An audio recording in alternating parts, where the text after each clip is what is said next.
Que el Señor les bendiga en esta mañana.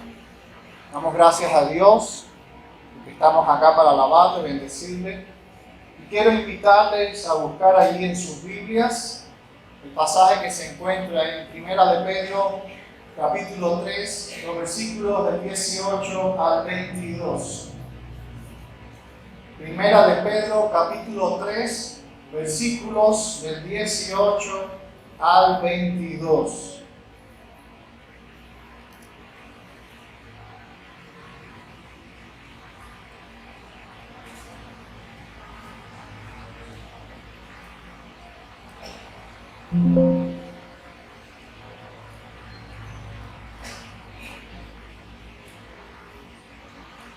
Dice ahí la palabra del Señor: porque también Cristo padeció una sola vez por los pecados, el justo por los injustos, para llevarnos a Dios, siendo la verdad muerto en la carne, pero vivificado en espíritu, en el cual también fue y predicó a los espíritus encarcelados, los que en otro tiempo desobedecieron cuando una vez esperaba la paciencia de Dios en los días de Noé, mientras se preparaba el arca, en la cual pocas personas, es decir, 8, fueron salvadas por agua. El bautismo que corresponde a esto ahora nos salva, no quitando las inmundicias de la carne, sino como la aspiración de una buena conciencia hacia Dios, por la resurrección de Jesucristo, quien habiendo subido al cielo, está a la diestra de Dios, y a Él están sujetos ángeles, autoridades y potestades. Vamos a orar. Padre, gracias por esta mañana, gracias por tu amor. Reconocemos tu grandeza, tu majestad, tu autoridad en nuestras vidas y en el mundo entero. Venimos humillados delante de tu presencia, pidiéndote que tú nos puedas hablar a través de tu palabra. Necesitamos escuchar tu voz. Necesitamos que seas tú quien nos hable en esta hora. Me humillo delante de tu presencia y reconozco que no lo puedo hacer si no es por ti, Señor, por tu poder. En tus manos me pongo, en el nombre de Jesús. Amén, Señor. He querido titular el mensaje en esta mañana: nuestro mayor ejemplo ante el sufrimiento.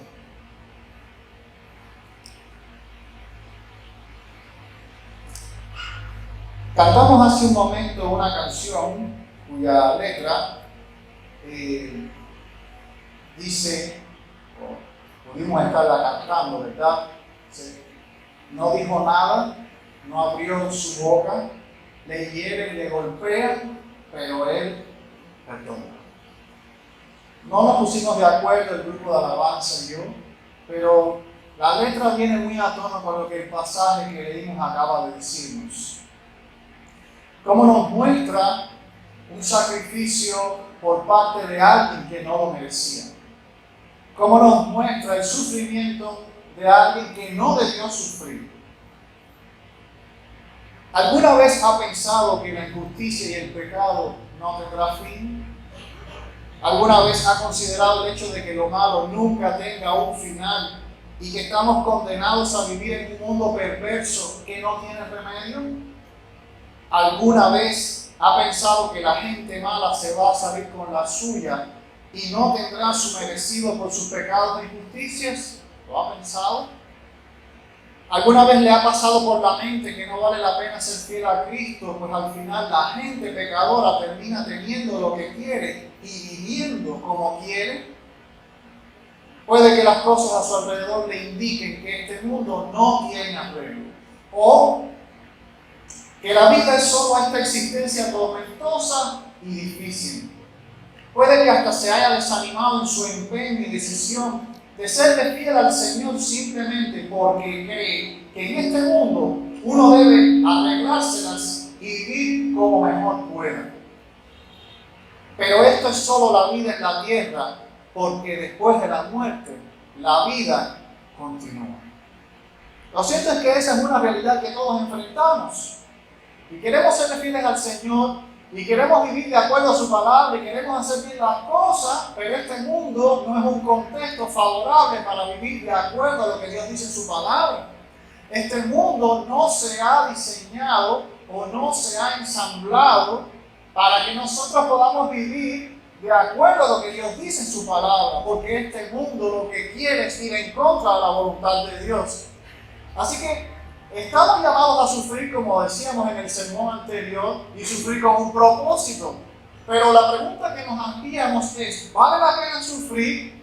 ¿Hay algo que me invite o me anime a sufrir por la causa de Dios? ¿Será que existe algún ejemplo, alguna evidencia de que cuando sufrimos por la causa de Dios, cuando sufrimos por causa de la justicia, vale la pena al final del trayecto?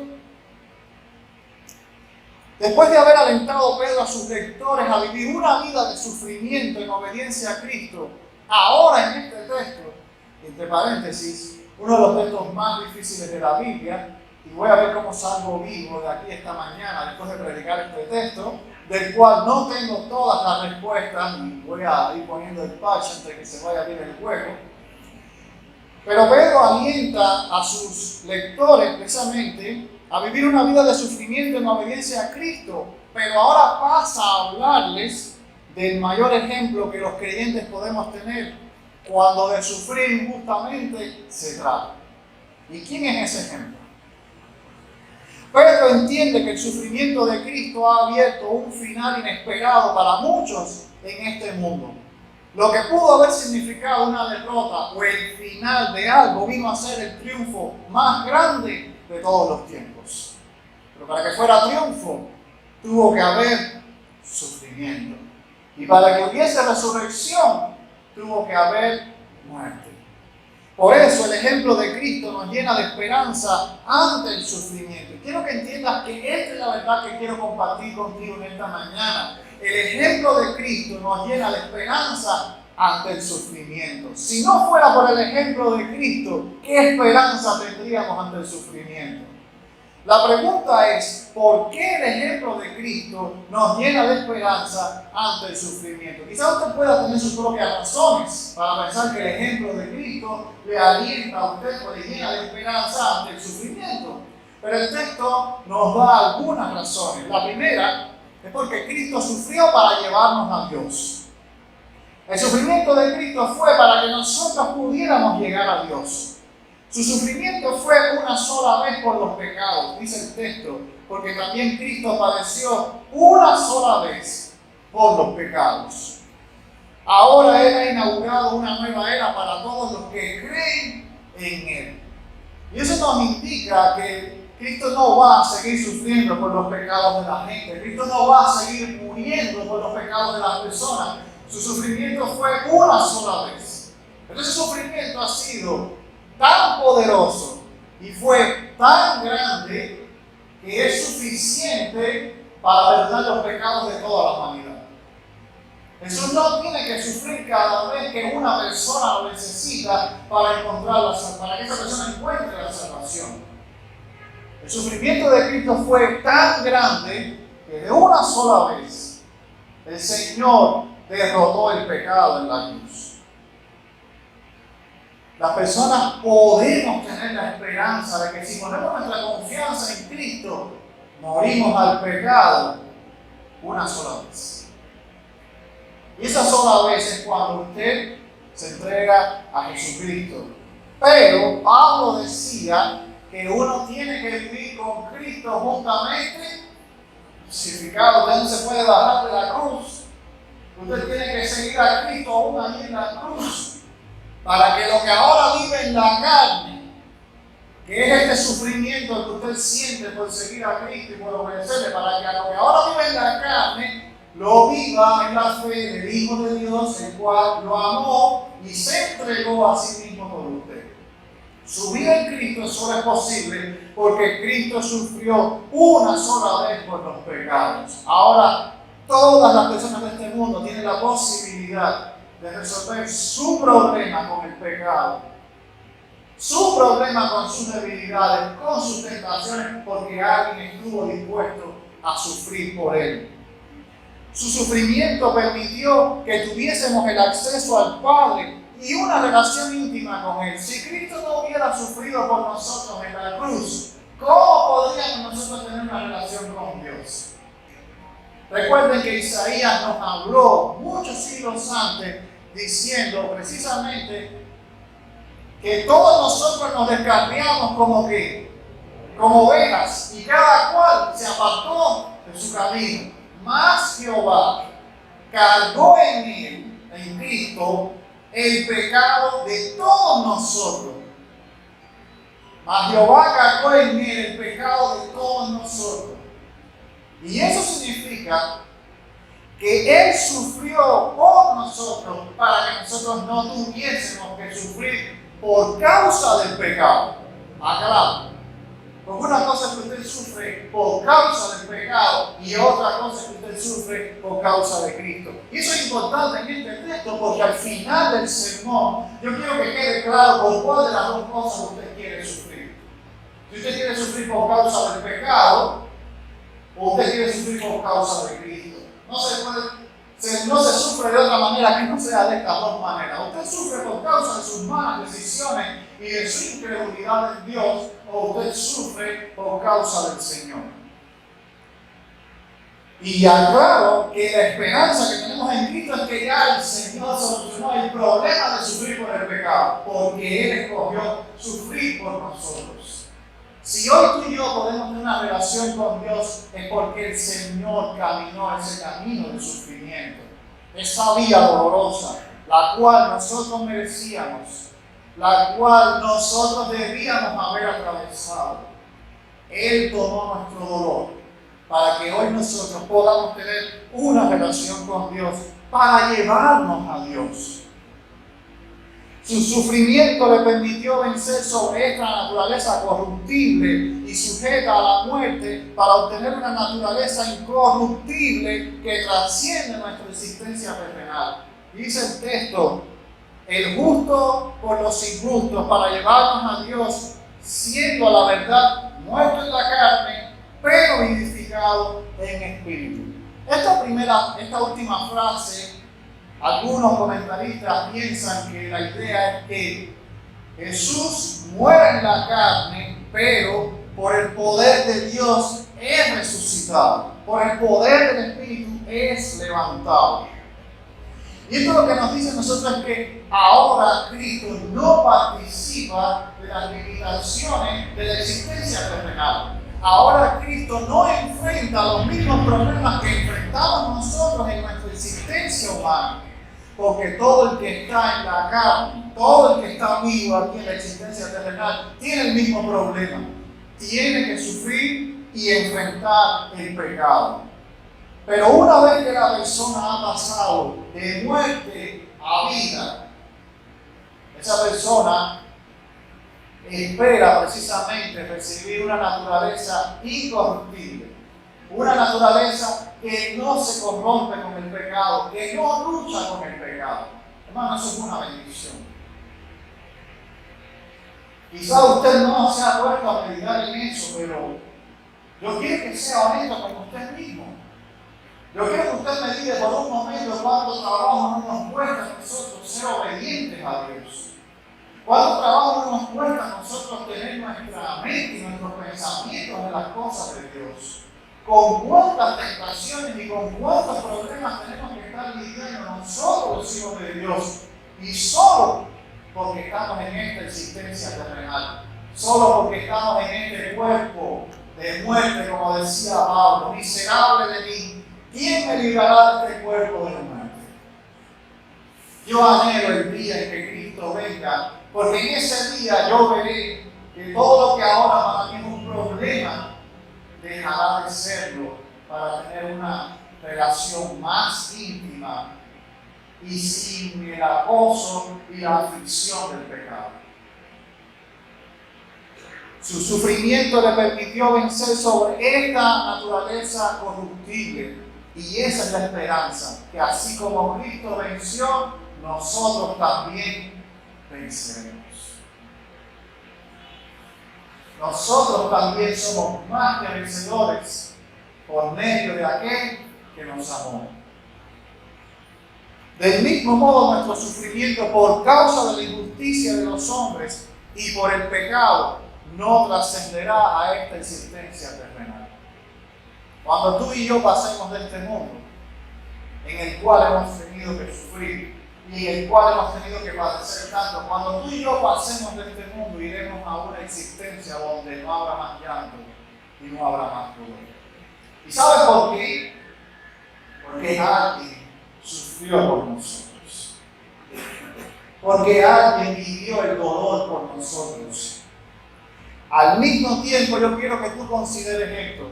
Nuestro sufrimiento puede ser el medio por el cual otros pueden acercarse al Padre mientras cumplimos llevando a cabo la gran comisión. ¿Cuál es el propósito de que Dios nos tenga aquí en este mundo sufriendo? ¿Se ha hecho esa pregunta? Mire a Cristo. ¿Cuál fue su propósito? Llevarnos al Padre. Jesús, antes de subir, dijo: con la misma autoridad que el Padre me envió, yo los envío a ustedes. Jesús nos advirtió que en el mundo tendríamos aflicción, pero que confiáramos porque era vencido el mundo. Si tú y yo tenemos que sufrir por causa del Evangelio, quiero que tengas presente esto: cuánta gente puede conocer a Dios a pesar de su sufrimiento. Dios no se complace en ver a sus hijos sufrir en este mundo. Dios no se complace en ver a su iglesia pasar por tantos problemas, por tantas angustias, tantas tribulaciones, tantas persecuciones. A Dios no le complace eso. ¿Sabes en qué se complace Dios?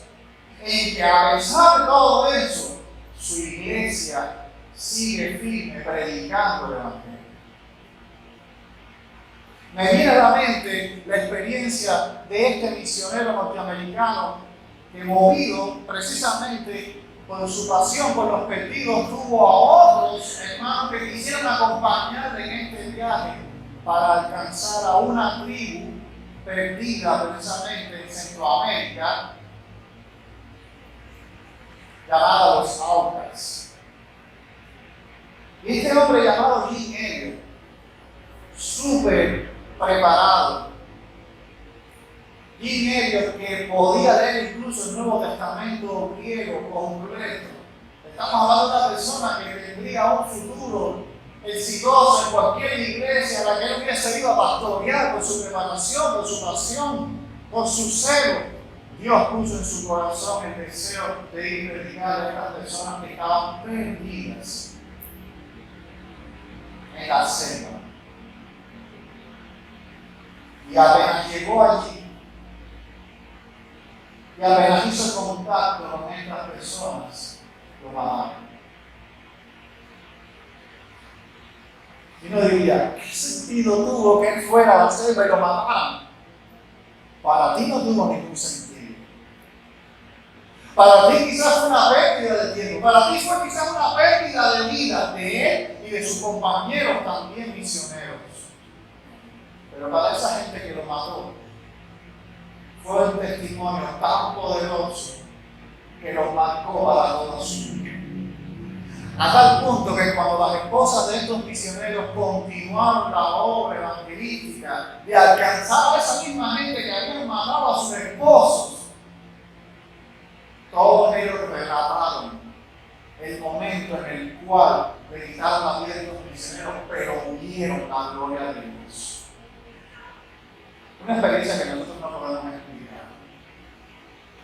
El sufrimiento de esta gente, fieles a Dios, mucho más apasionados que tú y que yo por la causa de Cristo. El sufrimiento de esta gente fue lo que permitió que todas aquellas personas se entregaran a sí. Así como el sufrimiento de Cristo nos llevó al Padre, tu sufrimiento y el mío puede estar siendo usado por Dios para que otros conozcan a Cristo. En segundo lugar, ¿por qué Cristo es el ejemplo que nosotros necesitamos de esperanza? Porque Cristo sufrió para proclamar su triunfo. Los versículos del 19 al 20 son los versículos más difíciles de interpretar. No me atrevo a decir de toda la Biblia porque sería una exageración, pero está ahí en el top 5. No les voy a mentir. De los 5 versículos más difíciles de la Biblia, este es uno. ¿Por qué? Porque habla de espíritus encarcelados. Y es un texto sumamente complicado a la hora de interpretar. No tengo la respuesta final a lo que el versículo significa, pero voy a dar mi entendimiento acerca del texto bajo el estudio que Dios me ha permitido hacer. Humildemente reconozco que no tengo la última palabra, ni siquiera la gente más preparada ha podido dar la última palabra en cuanto a este texto. Dice el texto, en el cual también fue y predicó a los espíritus encarcelados. Entendemos que el texto está refiriendo a que una vez que Cristo resucitó, fue y le predicó a estos espíritus encarcelados. Lo primero que tenemos que entender es que predicar en este texto no es evangelizar. No es que Cristo fue y evangelizó a estas personas o a estos espíritus, sino que el término que se utiliza, la palabra griega que se utiliza, no significa evangelizar, sino más bien proclamar, anunciar, declarar. Y Cristo no fue a estos espíritus encarcelados a ofrecerles la salvación, sino a anunciarles su derrota y su destrucción inevitable. O sea, la resurrección de Cristo significó precisamente que el final de estos espíritus encarcelados estaba dictaminado, estaba declarado. Y aquí es donde viene la pregunta difícil, porque uno dice, ¿qué son estos espíritus encarcelados? Bueno, estos espíritus encarcelados representan a todos aquellos que se han rebelado contra Dios, desobedeciendo su voluntad. Vamos a partir del hecho de que el texto mismo dice los que en otro tiempo desobedecieron, en el versículo 20. Ahora, algunos teólogos plantean que estos espíritus encarcelados son aquellas personas que se describen en Génesis 6. En eso coinciden todos. ¿Por qué? Porque en Génesis 6 nosotros encontramos la historia en la que Dios le dice a Noé que tiene que construir un arca, pero se describe a una generación en el tiempo de Noé que era una generación perversa, tan mala que el texto mismo aclara que a Dios le pesó haber creado al ser humano. Dice que la maldad estaba a tal punto en la tierra que Dios sentenció precisamente a la humanidad a un juicio.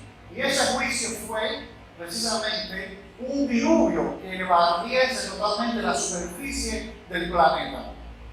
Lo vemos en el texto de 1 de Pedro 3:20 cuando dice, cuando una vez esperaba la paciencia de Dios en los días de Noé. Ahora, para este grupo de teólogos, estas personas, estos espíritus encarcelados son la generación que no se arrepintió mientras Noé construía el arca. Eran aquellas personas que conocían a Noé y simplemente vieron a Noé construir el arca, pero decidieron no arrepentirse, sabiendo que el final se acercaba. Otros plantean que estos espíritus encarcelados son ángeles, que se rebelaron contra Dios, llegándose a las mujeres. Esto guarda mucha relación con el final del verso 22, en donde Cristo es proclamado sobre toda autoridad en los cielos y en la esfera espiritual, o en la esfera espiritual. También el término espíritu suele usarse con bastante frecuencia en relación con seres angelicales. Hay otros pasajes en el Nuevo Testamento que parecen aprobar o apoyar este punto de vista. Cuando en Judas encontramos también aquellos ángeles que no guardaron su dignidad, por ejemplo. Por lo tanto, esta parece ser la interpretación más adecuada. Cuando Jesús resucitó, fue y se presentó a estos espíritus encarcelados que habían provocado la corrupción en su mayor expresión en aquellos días de Noé, en los principios de la humanidad. de los cuales encontramos como evidencia aquellos famosos gigantes que se convirtieron en el terror de los hombres. Lo cierto es que Jesús fue a anunciarles su victoria. Jesús fue a anunciarles a ellos lo que Dios prometió a la mujer en Génesis 3:15, que un hijo, un descendiente de la mujer, escarcharía la cabeza de la serpiente. Se ha cumplido. Aquí está la evidencia. Dios ha decretado vuestra derrota. Y si Dios fue capaz de declarar la derrota, de seres tan poderosos como aquellos ángeles que se rebelaron contra Dios y que no guardaron su dignidad y que se apartaron del propósito de Dios, si Dios fue capaz de declarar la derrota de esos poderes espirituales, ¿qué no podrá declarar Dios la destrucción de aquellos que han seguido el camino del pecado y de la corrupción? No importa cuán mala sea una persona en este mundo. Hay un viejo refrán por ahí que dice que no hay mal que dure 100 años, ¿verdad? También dice que no hay cuerpo que lo resista. Pero de alguna manera lo que el refrán nos deja ver es que todos los malos van a recibir su merecido. Todas las personas que practicaron injusticia van a ser condenadas. El triunfo de Cristo ha sido declarado. Él mismo fue el primero en declarar su triunfo. Ahora, lo irónico o lo interesante es que el texto nos dice que cuando Noé estaba preparando el arca, en ella, un barco tan grande, solamente se salvaron ¿cuántas personas? 8 personas. Noé tuvo que sufrir precisamente las injurias, las infamias de la generación de su tiempo. ¿Te imaginas a Noé en aquella época construyendo un barco gigantesco para su tiempo, en un lugar donde el océano está a kilómetros de distancia, donde la lluvia no es un fenómeno meteorológico que sea común para la región, y que de pronto Noé diga, va a llover tanto que todo esto se va a llenar de agua? ¿Usted cree que pensó la gente de la época de Noé? La gente pensó que Noé estaba loco. La Biblia dice que Noé fue un pregonero de justicia.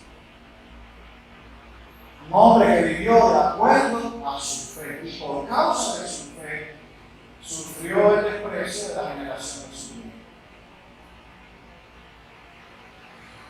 Tal sufrimiento permitió que Noé y su familia se salvaran. 8 personas nada más. Nosotros le damos gracias a Dios porque hoy no son 8 personas las que se están salvando ante la destrucción que Dios va a traer a este mundo.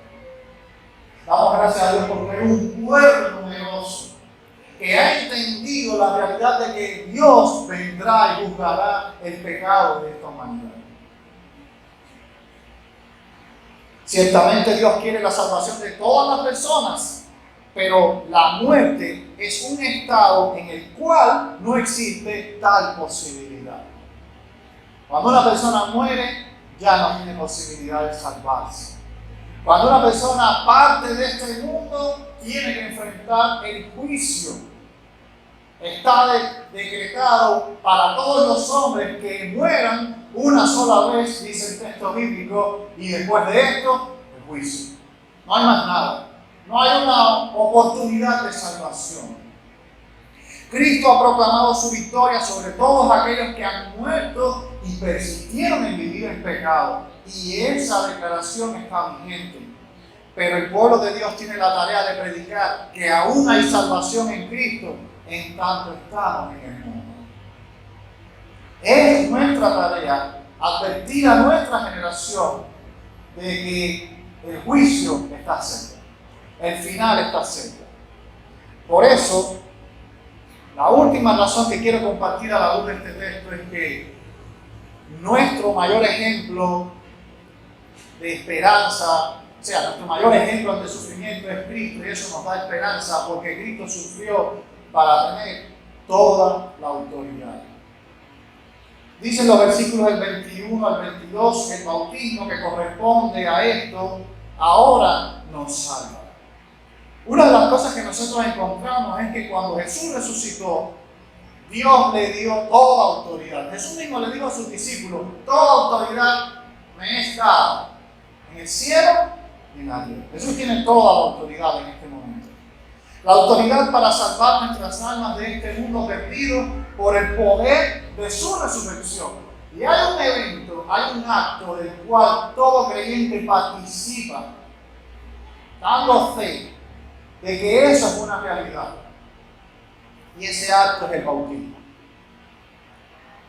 Ahora, quiero aclarar algunas cosas con respecto al bautismo de manera rápida. El bautismo es una señal de esa salvación. Toda persona que ha recibido a Jesucristo y se ha arrepentido de sus pecados es bautizada. Es bautizada en el Espíritu en el momento que confiesa a Jesús como su Señor y Salvador. Y es bautizada en agua, que es lo que el texto quiere decir. Es bautizada en agua después de haber hecho esta decisión. Por lo tanto, no consigo a una persona que diga ser cristiano, no consigo una persona que diga que ha puesto su fe en Cristo y no se quiera bautizar porque no quiere nada con Cristo. Eso no existe. Eso es imposible. Se los digo yo, que tuve 7 años rechazando bautizarme por temor a que me mandaran a orar en público en la iglesia. 7 años. Hasta que un pastor en una campaña de evangelismo se paró a predicar y dijo: yo no consigo un cristiano que lleve 7 años en la iglesia y no se quiera bautizar. Y yo me pensaba que con 7 años no era el Señor, no me iba a bautizar. Yo tenía 14 años en ese momento. Y honestamente se los digo, en mi iglesia mandaban a orar a las personas por los enfermos, y después de 20 enfermos mencionados en la lista, usted veía al pastor, al líder que se ponía: bueno, le pedimos al hermano. Y esos silencios así, esas pausas así me mataban, porque ellos dicen que están buscando a la víctima. Pero yo sabía que no mandaban a orar a gente congregada, a gente que no se hubiera bautizado. O sea, solamente los miembros de la iglesia eran los únicos que mandaban y decían: estoy salvado. Miren para eso, qué tontería. Yo no me quería bautizar para que no me mandaran a orar por los enfermos. Irónicamente, cuando me bauticé, el primer punto que me mandaron a dirigir fue un culto de oración. Y aún así me sentaba en el último banco, detrás de la persona más alta que podía encontrar. Pero yo entendí en ese momento, cuando aquel pastor habló, de que no puedes decir que eres un hijo de Dios, no puedes decir que tú tienes fe en Cristo y tú no te quieres bautizar. Eso no se corresponde. Porque el bautismo es una señal de esa salvación. ¿Cómo tú demuestras que Cristo te salvó? Bautízate. Bautízate. El bautismo es el comienzo de una nueva vida que aspira a una conciencia limpia para con Dios. ¿Por qué nosotros nos bautizamos? Hermano, porque por fe estamos declarando a través de ese bautismo que yo quiero hacer bien las cosas con Dios. Que yo quiero que mi vida solamente le agrade a Él. Que yo quiero que mi mente esté concentrada en Él. Eso es lo que pasa cuando una persona se bautiza. La persona lo que está buscando es hacer todas las cosas bien hechas para Dios. Está buscando una limpia conciencia delante de Dios. Quien no se bautiza es porque sabe que no tiene una limpia conciencia delante de Dios. Es porque sabe que en su mente hay cosas por las cuales todavía está luchando. ¿Y por pretextos? No, todavía. No, que esto, mira, al final lo que está demostrando es que su decisión por Jesucristo no fue firme. Dudo que sea verdadero. Porque todo el que se entrega a Jesucristo lo que quiere es que Cristo, mire, lo vacíe completamente de toda la basura que hay en su corazón. Yo no encuentro otra explicación. El bautismo no quita las impurezas del mundo, dice el texto. Fíjense, no lo digo yo, el texto dice, ¿verdad? No quitando las inmundicias de la carne. O sea, una persona que se bautiza cuando sale del bautisterio no sale santo, sacrosanto. Todavía tiene que seguir fajado con el pecado. Aquí todos estamos luchando con el pecado. No quita las impurezas del mundo como si fuese un ritual de purificación. Cuando antes yo le daba las clases a los congregados en la otra iglesia donde estuve, yo les explicaba a ellos, mire, cuando usted entra a bautisterio, el agua no echa burbuja, porque la gente piensa que eso es como una cosa mística, ¿no? Que echa burbuja, humo, porque el pecado se está consumiendo en el agua bendita del bautisterio, no pasa nada de eso. Fíjese esa mentalidad, esto realmente es un símbolo, lo que debió haber ocurrido en su vida si verdaderamente usted entregó su corazón a Cristo. Por lo tanto, el bautismo no es un ritual de purificación. Usted no entra a bautizarse para limpiarse de todo lo malo. Lo único que dice la palabra de Dios que limpia lo malo de su vida, ¿sabe qué cosa es? La sangre de Cristo. La sangre de Cristo nos limpia de todo pecado. Lo único que quita la impureza y la inmundicia de tu corazón es la sangre de Cristo, no es el bautismo. Pero usted sabe por qué usted se bautiza, porque usted quiere que Cristo lo siga limpiando. Porque usted lo que quiere decir a la gente es que ahora su vida va a ser diferente. El bautismo es una declaración de fe, de que elegimos vivir de acuerdo a la manera de Dios. Por eso Noé se salvó, porque él eligió vivir a la manera de Dios. De tal manera que Dios dice en su palabra, pero Noé era varón perfecto, recto y temeroso de Dios en su generación. Y cuando usted elige vivir de acuerdo a la manera de Dios, usted encuentra la salvación. El bautismo es para eso. El bautismo es el compromiso de que vamos a vivir a la manera de Dios, aunque tengamos que sufrir con el fin de ser librados del juicio y la condenación eterna. La gente que se bautiza no se bautiza con que ya arregló todos sus problemas. La gente que se bautiza es porque quiere que Dios siga obrando en su vida. La gente que se bautiza es imperfecta. La gente que se bautiza sigue teniendo situaciones con el pecado, pero ahora está firmemente decidido de que su prioridad es Cristo. De que no tiene nada más que ver con el pecado. De que murió esa vida pasada para poder empezar una nueva vida. Eso fue lo que pasó con Noé. Lo que pasó con Noé en aquella arca fue prácticamente un bautismo, porque cuando ellos entraron en el arca, el agua cubrió todo. Pero cuando ellos salieron del arca, comenzaron una nueva vida. Así pasa con la gente que se bautiza. Mueren a una vieja vida destructiva, viciada, tóxica, mala, para empezar una nueva vida. Jesús precisamente sufrió para tener toda la autoridad y para ayudarnos a tener esa autoridad sobre el pecado, la autoridad para someter a todo poder tu autoridad angelical, quien habiendo subido al cielo está a la diestra de Dios y a él están sujetos ángeles, autoridades y potestades. No hay nada en este mundo, nada que supere la autoridad de Cristo. Los poderes angelicales, los poderes invisibles de este mundo están sujetos a la autoridad de Cristo. Cuando usted empiece a pasar por problemas y situaciones difíciles que le hagan creer que esto se le ha ido de control a Dios, yo quiero que usted recuerde una cosa. Jesús subió al cielo y está a la diestra de Dios y a él están sujetos ángeles, autoridades y potestades. No hay nada fuera del control de Jesucristo. Él es el rey y reina porque sufrió por nosotros. Su sufrimiento perfecto le concedió su autoridad total. Filipenses nos dice: quien se humilló a sí mismo, haciéndose obediente hasta la muerte, y muerte de cruz. No fue cualquier muerte. Muerte de cruz. Para que en el nombre de Jesucristo se doble toda rodilla de los que están en los cielos y en la tierra y debajo de la tierra, y toda lengua confiese que Jesucristo es el Señor. Gloria a Dios Padre. Cristo sufrió para que toda lengua confiese que Él es el Señor.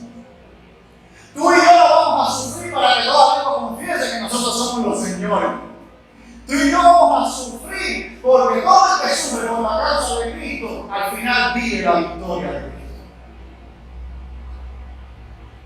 tú no puedes sufrir por Cristo, no es la victoria lo que te espera, es la destrucción. Si tú no eliges sufrir por Cristo, no es la vida que tú querías la que te espera, es el juicio. No se puede decir de otra manera. Jesús lo dijo mejor que yo. Cualquiera que quiera salvar su vida en este mundo, la perderá. Pero todo el que pierda su vida por causa de mí, la perderá. Dice el himno, o la canción que cantamos hace un momento. No dijo nada, no abrió su boca, le hieren, le golpean, pero él perdona. Lo que pudo haber significado una derrota o el final de algo, vino a ser el triunfo más grande de todos los tiempos. Pero al mismo tiempo, el triunfo de Cristo sobre la muerte encierra una gran advertencia. Aquellos que persisten en vivir de manera impía, perseverando en el pecado y la injusticia, tendrán que enfrentar un juicio horrendo por sus malas obras, siendo la peor de todas la incredulidad. La incredulidad es la peor de todas las malas obras. La incredulidad no es una cuestión de derecho a creer en Dios, sí, porque la gente piensa que es obligado a creer en Dios. Y si yo elijo no creer en Dios, pero me porto bien en este mundo, mire, usted no tiene esa posibilidad, ¿sabe? No es un derecho. La incredulidad no es una cuestión de derecho a creer en Dios, es una cuestión de no querer rendir la vida a la autoridad de aquel que se encuentra sentado a la diestra de Dios. Eso es la incredulidad. No es que yo elijo no creer en Dios, pero me voy a portar bien con todo el mundo. Cuando usted decide no creer en Dios, lo que usted está decidiendo es que no va a rendir su vida al que tiene toda la autoridad. Y si una persona tiene toda la autoridad, usted no tiene el derecho de ir en contra de esa autoridad. Es una expresión de rebeldía contra Dios. Todos le verán como rey en las nubes, volverá, coronado en poder y autoridad. Ese es Cristo. El Cristo que sufrió, el Cristo que humillaron, al Cristo que crucificaron, pero que por el poder de Dios está vivo, resucitó y fue y advirtió su victoria a aquellos que se habían relegado en generaciones pasadas, pero sigue advirtiendo a esta generación que está viva: arrepentidos y bautícese cada uno en el nombre del Señor. Este es mi llamado para ti en esta mañana. Nuestro mayor ejemplo ante el sufrimiento, que es Cristo, nos está dando esperanza. Yo no te digo que no vas a sufrir en este mundo. Lo que sí te digo es que si eliges sufrir por Cristo, la victoria está garantizada. Si tú eliges vivir a la manera de Cristo, que es contrario a lo que el mundo vive, tu final será mejor que el presente que estás viviendo. Y mi pregunta es, hay dos maneras de sufrir en este mundo. Una forma es sufrir por causa del pecado, lo cual al final trae destrucción. Y otra cosa es sufrir por causa de Cristo, lo cual al final produce vida eterna. ¿Por cuál de las dos quieres sufrir? Te ofrezco la oportunidad en esta mañana, en el nombre del Señor, de que decidas sufrir por Cristo, lo cual es muchísimo. La gloria está garantizada, la victoria está reservada, pero hay que pagar un precio. Y ese precio es seguir el ejemplo de Cristo. ¿Quieres seguir a Cristo? ¿Quieres seguir su ejemplo? Te invito a que te arrepientas de tus pecados. Te invito a que entregues tu vida al único que te puede salvar. Te invito a que rindas con todo tu corazón a aquel que puede hacer y tiene el poder de hacer todas las cosas nuevas. Te invito a que tomes en serio este compromiso con Dios. No que sigas diciendo que eres un cristiano, sino probablemente aprendiendo delante de Dios. No sigas viviendo una vida doble. No funciona. Nadie se puede burlar de Dios. Entrega tu vida a Jesús. ¿Hay alguien en esta mañana que quiera poner su vida en las manos de Dios y entregarse a Cristo para que Él le dé una vida nueva, abundante y victoriosa? Invito simplemente a que levante su mano. En Él hay esperanza. Dios te bendiga, hermanos. En Él hay esperanza. Lo que ahora sufras en el Señor no quitará tu victoria en el día final. Alguien más en esta mañana quiere conocer a Jesús. Dios le bendiga. Alguien más, Dios le bendiga. Dios le bendiga. En Cristo hay esperanza. No tenga miedo. La victoria está segura. Alguien más en esta mañana, Dios te bendiga. El Señor quiere darte una vida mejor. En este mundo todos sufrimos. Incluso la gente que se ríe de Dios, hasta esa gente sufre. Pero qué cosa, ¿verdad? Sufrir y no recibir nada a cambio, sino más dolor y al final destrucción. ¿No crees que vale la pena sufrir por Cristo y al final recibir una herencia que nadie va a volver la vida eterna? Alguien más en esta mañana. Dios te está llamando. Dios te está llamando. Vamos a orar por estas manos que le tenemos. Padre, gracias por esta mañana. Gracias porque tu Hijo Jesucristo representa nuestra esperanza. Por medio de su muerte en la cruz y de su padecimiento, nosotros pudimos alcanzar el perdón de nuestros pecados. Porque Él sufrió a nosotros, hoy podemos acercarnos a ti.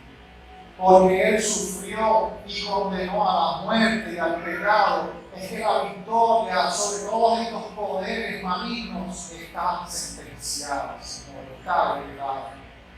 Porque Él sufrió, Señor, es que nosotros hoy podemos tener la seguridad de que Él reina.